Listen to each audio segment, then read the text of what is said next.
Hello, everyone. Thank you so much for being here and welcome to session 2, Ethics and Disability in Medicine. My name is Amy Bogwadia and I use she, her pronouns.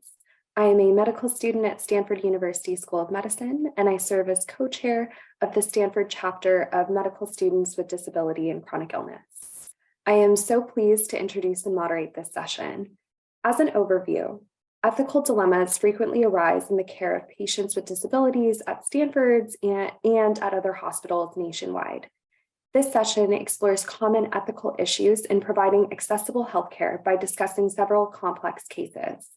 Attendees will have the opportunity to consider how ethical values such as autonomy, justice, and equity can shape a clinical decision-making regarding patients with disabilities and complex medical needs. We will be having about 15 minutes of moderated question and answer at the end of this session, so please keep your questions coming. For this session, we are joined by some incredible speakers, Dr. Holly Tabor and Dr. Kevin Mintz. Dr. Tabor is the Associate Director for Clinical Ethics and Education for the Stanford Center for Biomedical Ethics. Dr. Kevin Mintz is a postdoctoral fellow in ethical, legal, and social implications of genetics and genomics at Stanford University. And now I'm pleased to turn it over to Dr. Tabor and Dr. Mintz to more fully introduce themselves and to begin the session. Thank you. Good morning, everybody.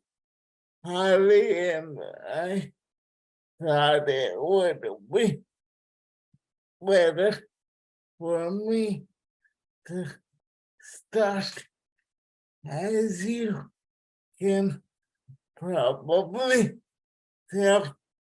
I have a speech impairment. I'm also sitting down in a wheelchair. You can't really see, and I'm wearing a purple shirt and a hair that desperately needs a haircut.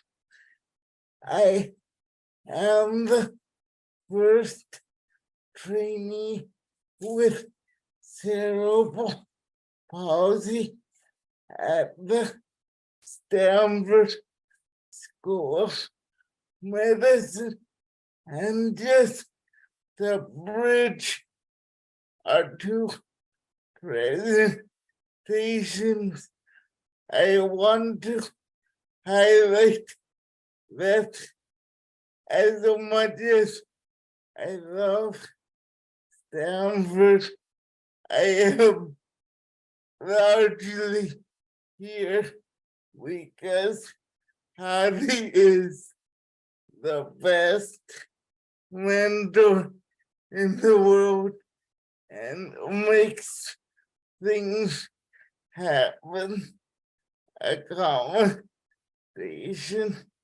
wise. So thank you. Can someone please share our slides? Maybe. Harry.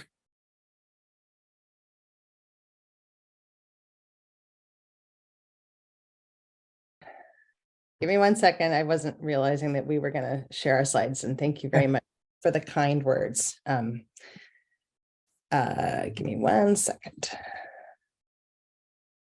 No problem.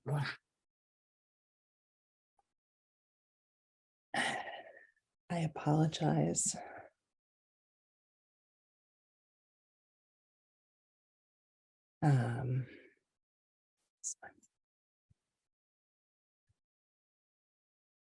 Okay. I am getting ready to share. Share screen. Here. Does that look right, Kevin? Yep. And then I'm going to do slideshow, which I can't remember how to do in Google Slides. Sorry, everybody. Good view, I think. View slideshow. Yes, there you go. Thank you. Okay, great. So we have our own experiences with disability that Harvey kind of talk about it in a minute, but our views are simply that our views, no one else's. And Harvey, you can start with the next. Yeah, and maybe I'll just do a moment of introduction. I think Kevin gave me far too much credit for making things supporting his important work and presence at Stanford. I am a white woman. I have gray hair, largely from participation in all of my children's IEPs over many years. I am the parent of two now adult children who have disabilities. One has autism and one has learning disability and ADD. They have taught me a tremendous amount, and also through being their parent, I have become much more acquainted with people with disabilities, the disability community, disability advocacy and justice movements, as we'll talk about in a minute. I also, in the last couple of years, developed a disability myself. I have hearing loss and wear hearing aids. And so I have multiple different perspectives, but I consider, and I think this is a theme for this conference and has been a theme of the amazing work done by Dr. Poulos and Dr. Sutha and others over the years, is I consider my process of understanding disability in society and being a disability ally, and also now someone who identifies as having a disability, as being a journey. And something that's constant, and that I'm constantly learning and growing and learning new things. And one of the things that I think is wonderful about this conference and this community is the ability to do that, and the ability to hear diverse and different perspectives. So I want to thank Dr. Poulos and others for organizing this conference. So I'm doing this slide. I'm going to talk a little bit about clinical ethics and disability. So one of my jobs is that I'm co-chair of the ethics committees of the Stanford Adult Hospital and Lucille Packard Children's Hospital. And I've been involved in ethics consultation for close to 20 years. Kevin also has been involved in clinical ethics consultation, both in his previous work as a postdoc at NIH and at Stanford. And some of you may be familiar with ethics consultation, some of you may not be. I think the idea behind clinical ethics and disability specifically is that for any healthcare provider, physicians or otherwise, clinical decision-making involves a great deal of uncertainty a lot of the time. And a lot of the time, there's often more than one reasonable solution that can be pursued to treat somebody or to offer treatment to somebody. And ethics is one tool of many that helps us navigate that uncertainty. We get called in a range of different kinds of cases in the hospital, having to decide what is the right course of action, what to do when patients and doctors disagree, when patients' family members disagree. And ethics is a tool to help us navigate that uncertainty. Some of you here hopefully are familiar with some of the amazing work done by Lisa Iazzoni and colleagues. And if you're not, I highly recommend you read her work. One of the references is listed at the bottom there. And their studies have done really amazing empirical work illustrating that doctors in particular are very unaware of their obligations, both legal and otherwise, to patients with disabilities.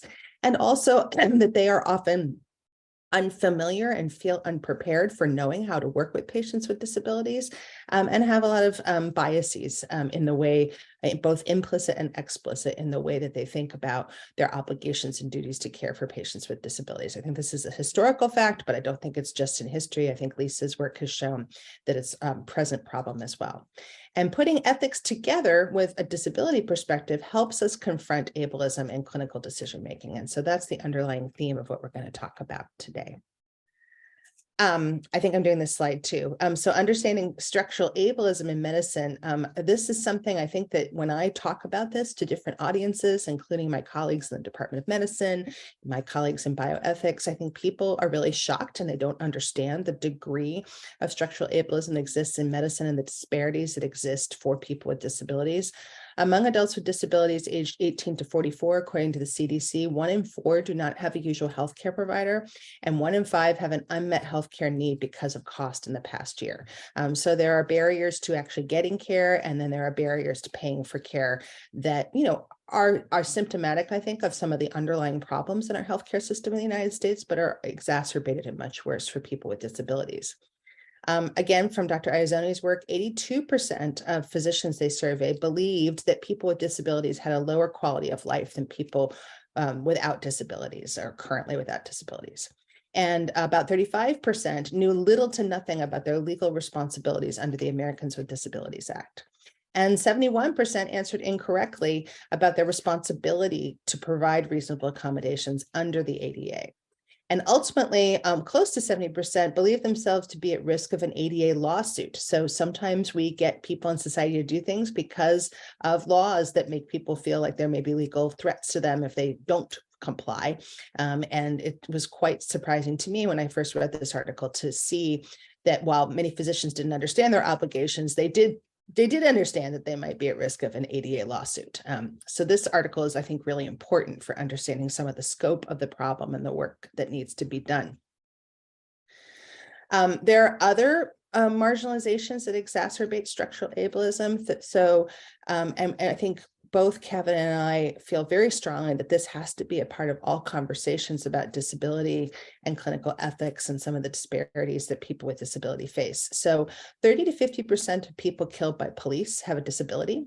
40% of people in jail have a disability. And I think that's really striking and important to keep front and center.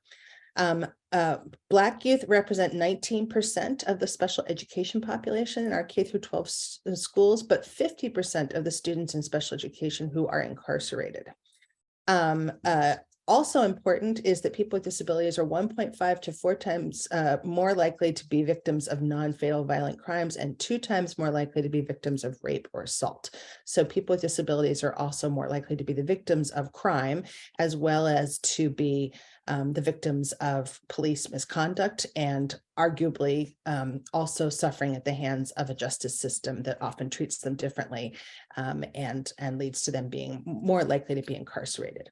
And so, and another talk that I give, I've often highlighted some of the specific incidents in the last couple of years that are very tragic and sad, where people with disabilities have been unfortunately shot by police when they were doing nothing except shopping in the grocery store or walking down the street with their support person. So ableism cannot be separated from racism, sexism, homophobia, or transphobia. And there's some references at the bottom here. And I just want to say that because I think that intersectionality, Kevin and I both very much believe, is a very important part of framing some of the issues about ethics and disability, both for people who have disabilities, allies of people who have disabilities, and healthcare providers who work with, who will be treating people with disabilities.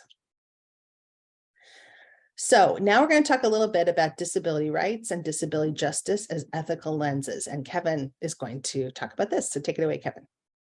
So this might be a review for some of you, but I think it's all right. What do you got?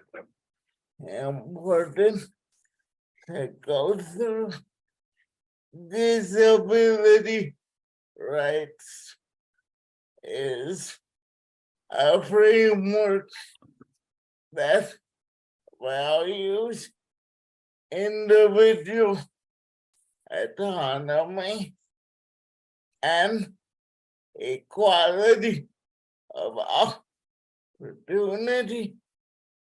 It's the basis for most of our legislation in the US and internationally in the United Nations Convention on the Rights of Persons with Disabilities.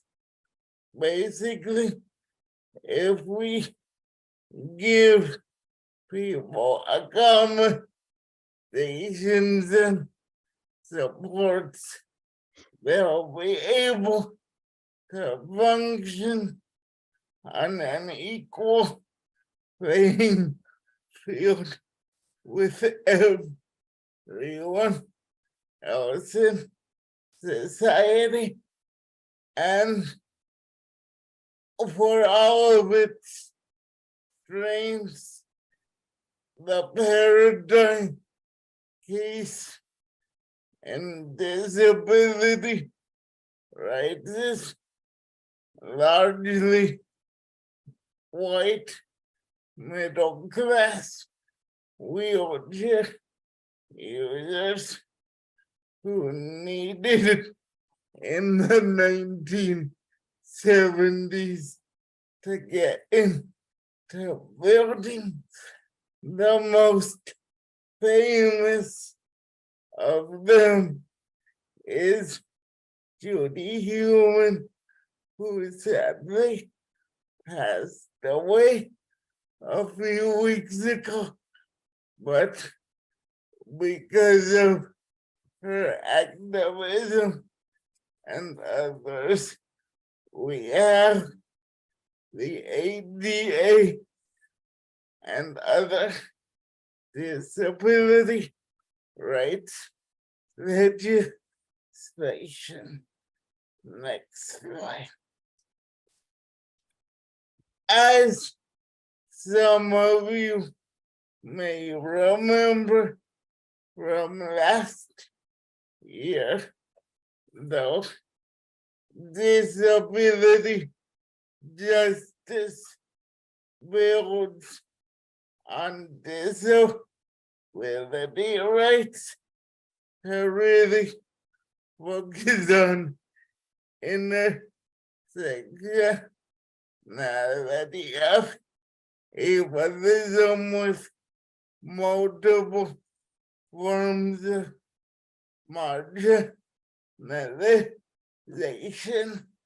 And I think when we get the cases in a few minutes, you'll see how people's other aspects of identity or their care situations are not just about disability, they're about race, class, sexual orientation, gender expression, etc. This is just me speaking for myself, but I think class is a big piece of the puzzle here. I am an upper middle class male. I have the ability, thanks to my family, to pay for things when insurance or other government sources won't. And many of the patients with disabilities we see at Stanford and elsewhere don't have those privileges, and that a large part, I think, of what drives disparities and outcomes. Next slide. And now Holly will take the next few slides. Yeah, so we wanted to acknowledge a dilemma about the role of ethics in combating ableism. And this is based on some really important work that's been written by our colleague, Dr. Autumn Feaster. The reference is at the bottom of the slide. I think some clinical ethicists, when they do ethics consultation in the hospital, believe it's important to be non-authoritarian, meaning that our recommendations really shouldn't be motivated by our biases, lived experiences, or political agendas, that we should be in essential, neutral parties and trying to, be play more of a mediator role sometime. And I think for people who are acting as clinical ethicists, but even as clinicians and other people who may be playing a role of framing ethical issues in a clinical setting, it's important to be clear about what your role and motivations are in making ethical recommendations, but not always clear where the line is between appropriately calling out ableism and inappropriately doing so. And so I think in these situations, what we try to do and what we try to teach people who we train to do clinical ethics, to have people reflect on what their specific role is on a team and to do what's appropriate in that role. But also, while trying to be clear about your biases, try not to worry so much about being perfectly neutral that you perhaps unintentionally have recommendations that reinforce ableism or otherwise helpful. This is sort of a long way of saying that I think this is true for a lot of the themes that come up for this conference every year, but I'm sure this year as well, which is that being a bystander for many kinds of biases and structural and systemic biases in society requires sort of having the creative courage to call out things like ableism when you see it, in a way that you hope will actually make people respond to it and be thoughtful and critical and incorporate the observations you've made into thinking about alternative ways to deal with a situation. So I think we often, especially for Kevin and I in particular, but I know it's true for some of my other colleagues who have experienced racism and other kinds of things, there's a balance between wanting to be honest and straightforward about the role of our lived experiences, but not let the desire to be neutral inhibit us from calling out things when we see them in such a way that it can hopefully positively impact both the specific situation at hand, but also the broader structural issues in the medical system. So next we're going to do some cases and talk about them. I think when we originally designed this session, I think somewhat optimistically, Kevin and I were thinking we'd have like a whole morning with everybody. We knew that wasn't going to be the case. But we tried to pick a couple of cases that would highlight some of the issues that we're talking about, and then just sort of teaser in our breakout session, we're going to talk a little bit more about these. There's just for people to know, the next two slides contain some outdated language referring to a person with MS who uses a wheelchair. Our use of this language is intentional and demonstrating the underlying ableism that often accompanies the framing of clinical ethics cases. So we wanted to let people know that. Kevin, anything else you want to say about that? Also, these cases are textbook cases for the most part, and I think that's important because they are the tools we use to teach ethics, and it's important to call out ableism, Right.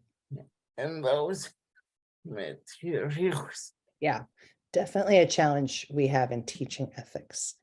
So I think I'm going to read the cases, and so bear with me. So this is a patient who is named for the purposes of this Mr. Care, and this is part one of Mr. Care's case. And we read them, I say this to my students too, and it should go without saying for this conference. We read them because it's really important for many people with different kinds of disabilities to have slides read. As an aside, I'll say that every single year when I teach medical students, someone says, "You're patronizing me. I can read a slide. Why are you reading it to me?" And I have to explain the reason why we read slides is to actually accommodate different people's needs related to their disabilities in the classroom. So another theme from a segue from the previous talk. So Mr. Care, a 55-year-old man, was diagnosed with multiple sclerosis or MS 15 years ago. For the past 12 years, he has experienced progressive deterioration and has not responded to the medications currently approved to delay MS progression.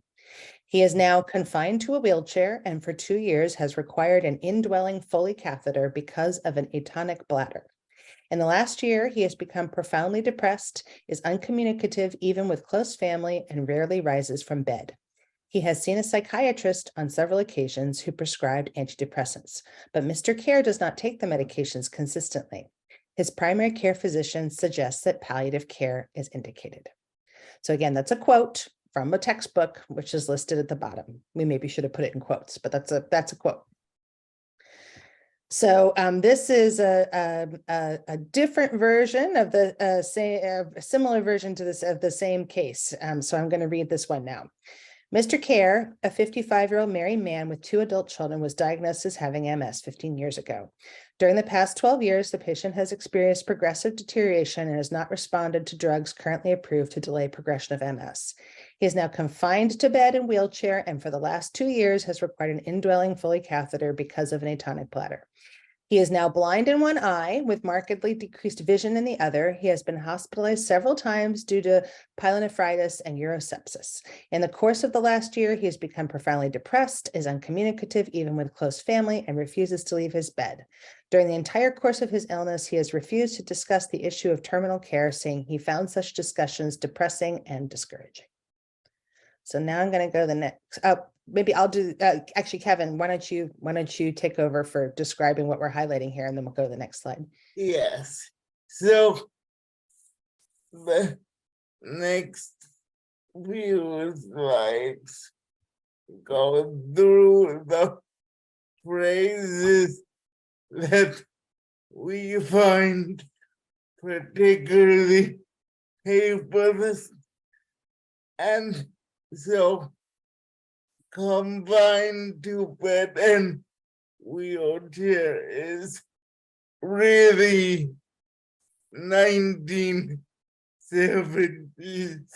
language at this point, and the reason why many people with disabilities, including myself, find this phrasing so ableist is actually without a wheelchair. I would be confined to my apartment, a wheelchair or other mobility device can be liberating for many people. Not to say that everyone loves being a wheelchair user, but the term wheelchair user is a more neutral and accurate term than confined to a wheelchair. And similarly, many people with disabilities work and live lives from their bedrooms. Some of the best disability studies scholarship is done by people working in a bed. So we have to be very careful about using the word confined or wheelchair bound or bed bound. And the other 2 phrases here note the repeat of refuses twice. That's framing Mr.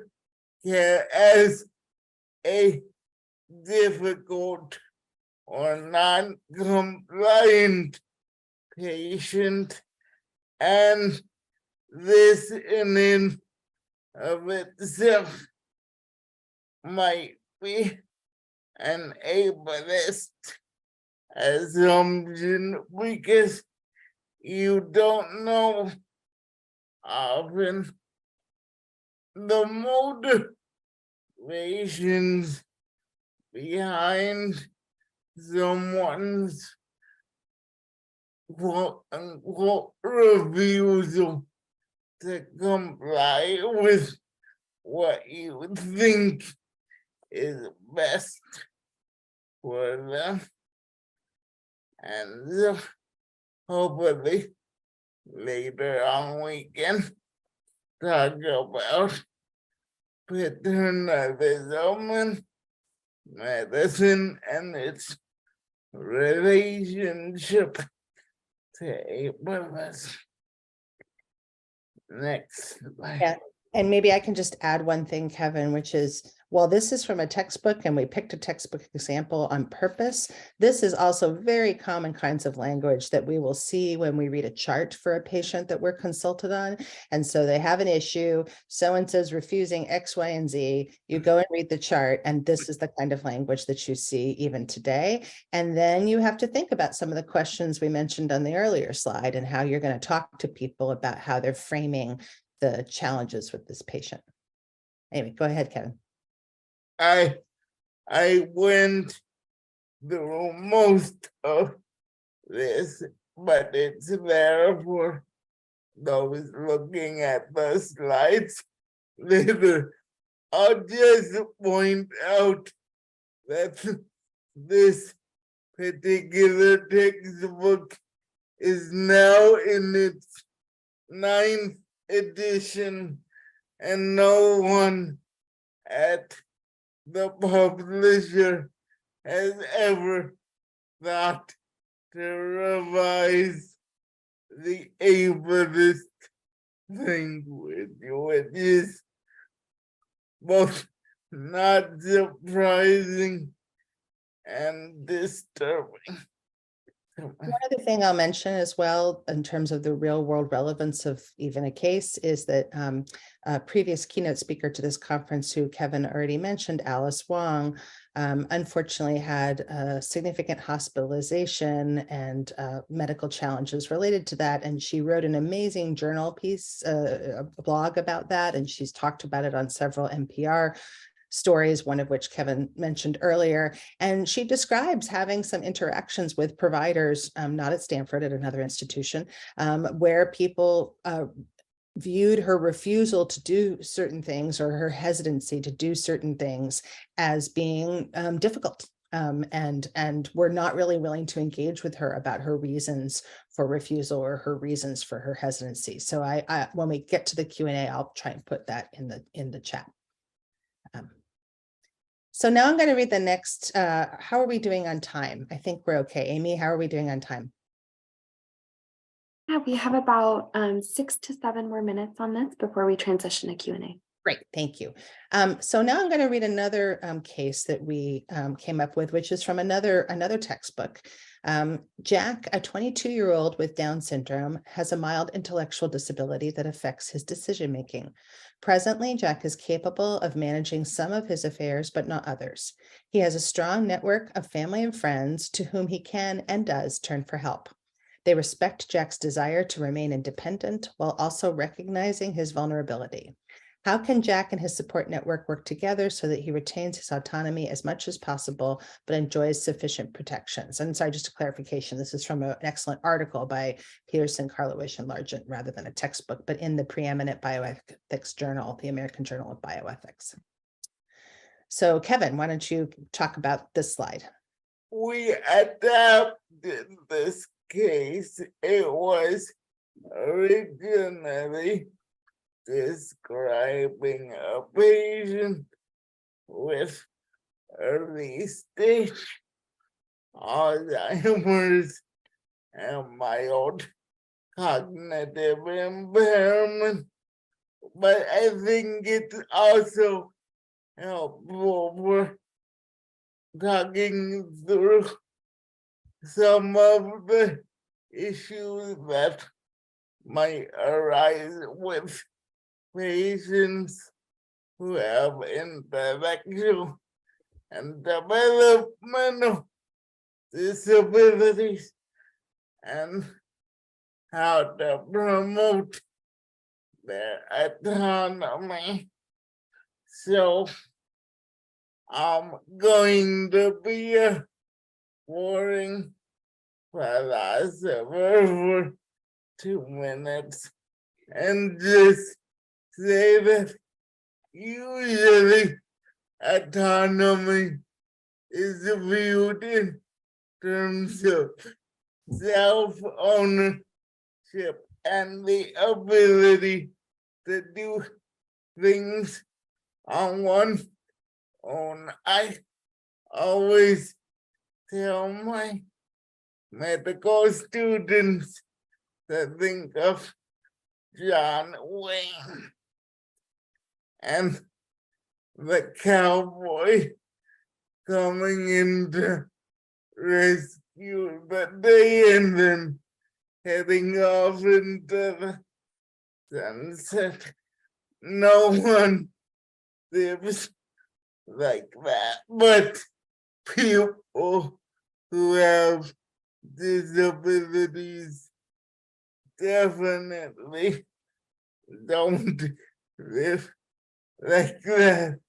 And so what this case is trying to get you to think about is a relational form of autonomy where we abandon traditional notions of one person either making decisions for themselves or for others, to really think about different social support networks and how people with intellectual disabilities can navigate the world autonomously through their relationships with others. Holly, why don't you talk a little bit about guardianship before? Yeah. So there's a tendency, I think, both because of some of the historical legal structure and practice, and also, again, because of some of our inherent ableism in society, to think that for people like Jack, and perhaps other people who maybe even have slightly more significant intellectual disabilities than I think the Jack description has, that the best route of action is guardianship. And I don't want to say that I don't think guardianship is never appropriate. I think there are definitely times where guardianship is appropriate. I think there are times and situations where guardianship can occur and you can still try to center and maximize the perspective and autonomy of the person for whom the guardianship is being put in place, guardianship or conservatorship. But the reality is that there are many, many more situations in which many parents, and I say this as a parent, feel like guardianship is the only option and are worried that they will never be able to make decisions for their adult children or help their adult children make medical decisions if they do not have a guardianship or conservatorship in place. And that is simply not true. It varies a little bit from state to state. There are other models, there are other ways of doing things. And in California in particular, we do have lots of mechanisms in place for family members to help people make decisions and or to make decisions for them when they can't without a guardianship or conservatorship being in place. In fact, in California, it's extraordinarily difficult to get a guardianship or conservatorship in place, even for people who very clearly must have one in place for a variety of reasons. And so I want to just point to supported decision-making, which, as Kevin was mentioned, follows more of a relational autonomy model. Is it harder in some ways? Yes, it's usually, I mean, I think this is not going to be surprising to anyone on this call. Having long discussions with people and their networks about what's important to them and how to maximize it takes a lot longer than just telling someone what to do. But I think it often works well, and it helps center the autonomy and perspective of the person with the disability, and it allows them to be as involved and engaged in decision-making as they want to be and as they can be. And the state of New York has actually really done some groundbreaking work on supported decision-making for people with intellectual and developmental disabilities. If you Google supported decision-making in New York, you'll find some of their amazing websites and pages about this. There have been some articles written about this as well. And so I have optimism and hope that we'll move in a direction where we can have more supported decision-making for people. I think this also, the article we mentioned by Karlowish and Largent and others also talks about, as Kevin mentioned, people with disabilities due to Alzheimer's or dementia, who are often on a continuum in which they are, I have this in my own family, in which they are progressively losing more and more of their cognitive abilities and their ability to be independent. But a supported decision-making model for those individuals also allows them to be involved in their decision-making as much as possible, and to base decision-making on a sort of relational autonomy model, as Kevin pointed out. So I'm going to go to the next slide, I think, Kevin, if that's okay with you. So we have some resources that we shared. I think both Kevin and I wanted to give you like 5 pages of resources, but we thought that might be overwhelming for everyone. These are several resources you might want to look at. Judy Human's book is really quite amazing. I highly recommend it.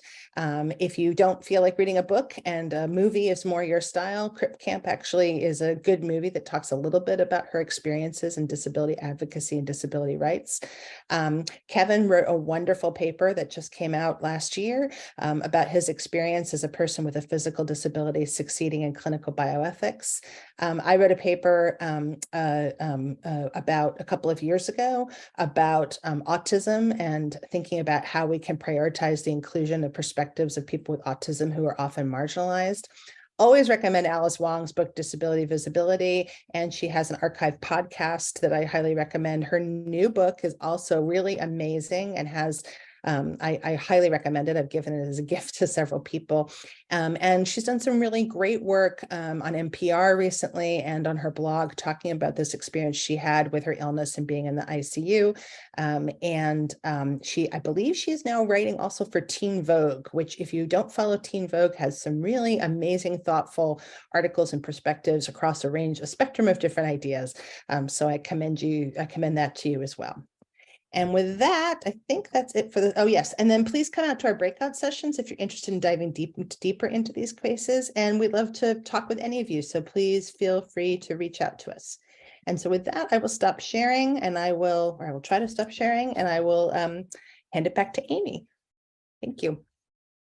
Wonderful. Well, thank you both so much for this incredible presentation. We have several really excellent questions in the chat. So as I try to synthesize those and be respectful of time, I'd love to sort of dive into this one overarching question.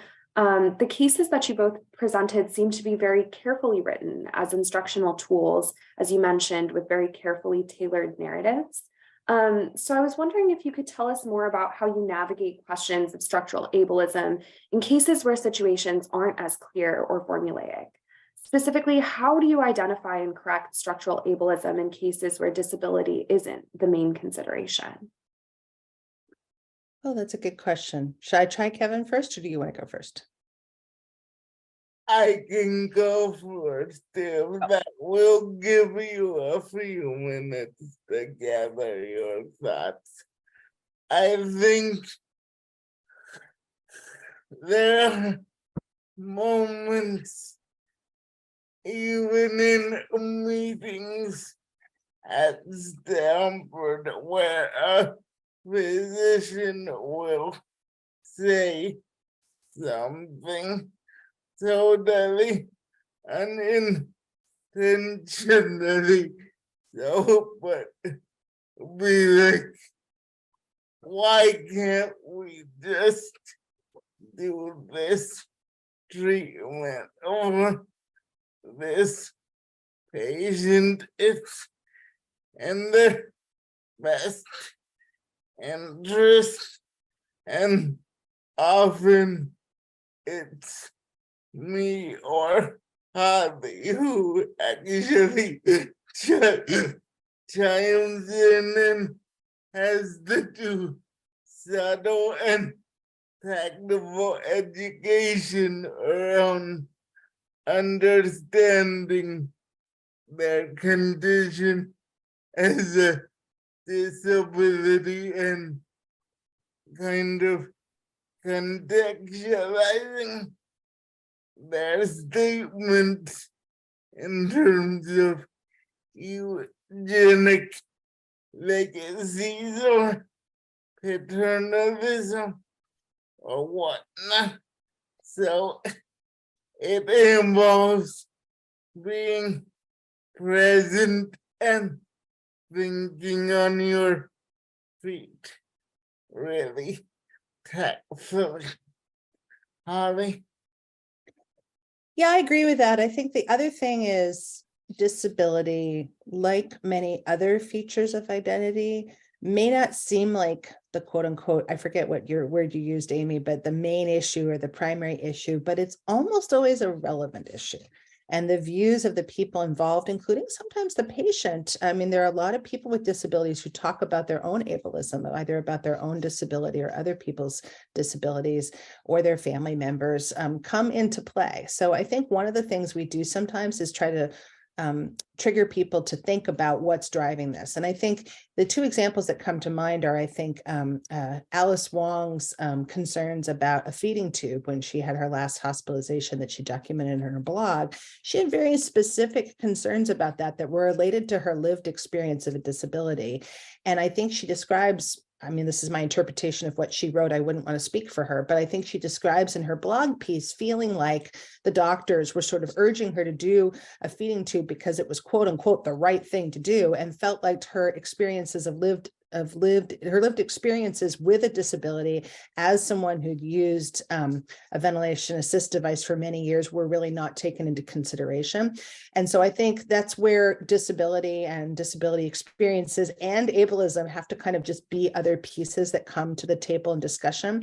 I think the same is true with discussions of race, quite frankly, and of sexual orientation and gender identity. There's often many other factors at play. It's not to say that those issues and biases about them are the only issues or maybe even the most important issues, but they're almost always there. And if they don't get acknowledged and recognized, then that's important.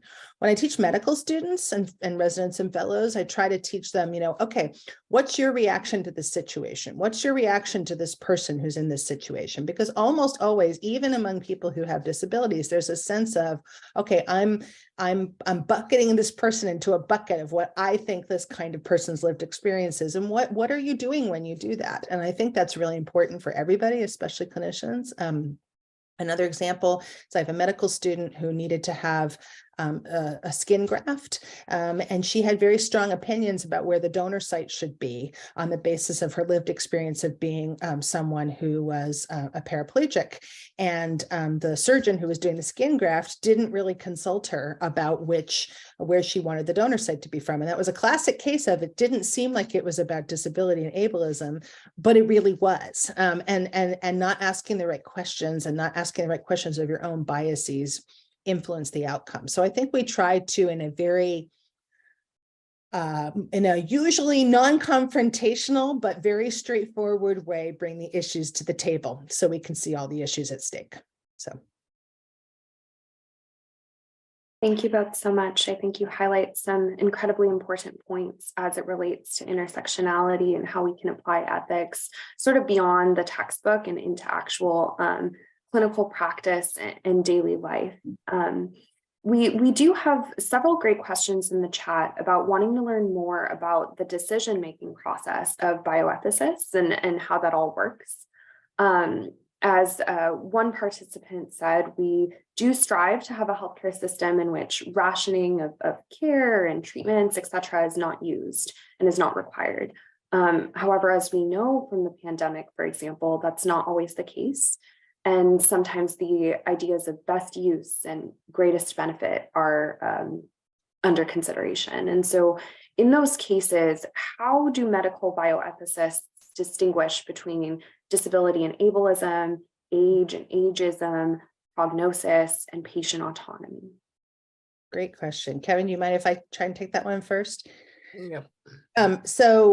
Absolutely right for the person or people who asked that question during the pandemic. I gave a talk about this a couple of years ago. During the pandemic, we absolutely had an awareness and a sort of rising to visibility of many people of the inherent ableism in a lot of our systems. And one of the places that happened is with what's called crisis standards of care, which are the required documents for hospitals, states about allocation of scarce resources, specifically in the case of the pandemic, ventilators.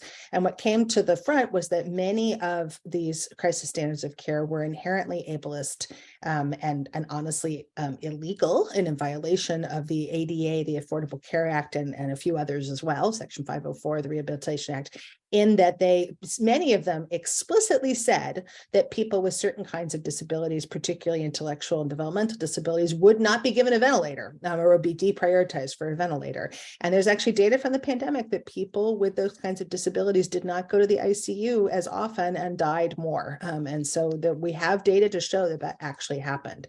But beyond that, there were less obvious, less explicit biases built into these crisis standards of care, and even some people's discussions about this. And one of the ways people talked about that was ageism, that there were sort of some calculations and some scores that basically made age a sort of discriminatory factor in a negative way in thinking about who would get ventilators. And there was some really important discussion. I think it was actually a good outcome in the sense that a lot of bioethicists and policymakers really talked about this and actually revised some of the recommendations to be less ableist, less ageist in the way that they did that. I will also say that even during the Trump administration, the Office of Civil Rights actually filed lawsuits and made several states change their crisis standards of care guidelines so they would not be ableist. So I think some of it's on a policy level and looking at those policies. I think visitation was another place in the pandemic where we had, unfortunately, often discriminatory policies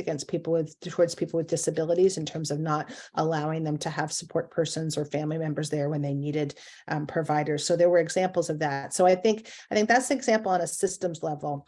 I think in terms of decision making, again, I think what I try to do, just speaking for myself, and what I try to have my team do, is talk about prognosis in as clear a way as possible. So if we are deciding that someone is not likely to benefit from a particular intervention, which absolutely does happen, that someone may be so sick and have such multi-system organ failure that they're not going to benefit from an intervention, that we try to say out loud why we're making those decisions and make sure that some of these other biases that are inherent in our society don't creep into our discussion and our decision making. And I think one advantage I have by being a non-physician ethicist is that I get to ask questions, maybe with a little bit more curiosity than someone might if they're worried about someone questioning their clinical judgment as a physician. Like, really? Why? Why is that way? I don't understand. Explain that to me. And I think sometimes just asking those kinds of questions, or even questions of someone of a different specialty, if it's not your specialty, helps people kind of think about, well, I don't know why I'm saying that. And I like to think that if you frame it that way, many people will actually open their minds a little bit and consider things they haven't thought about before.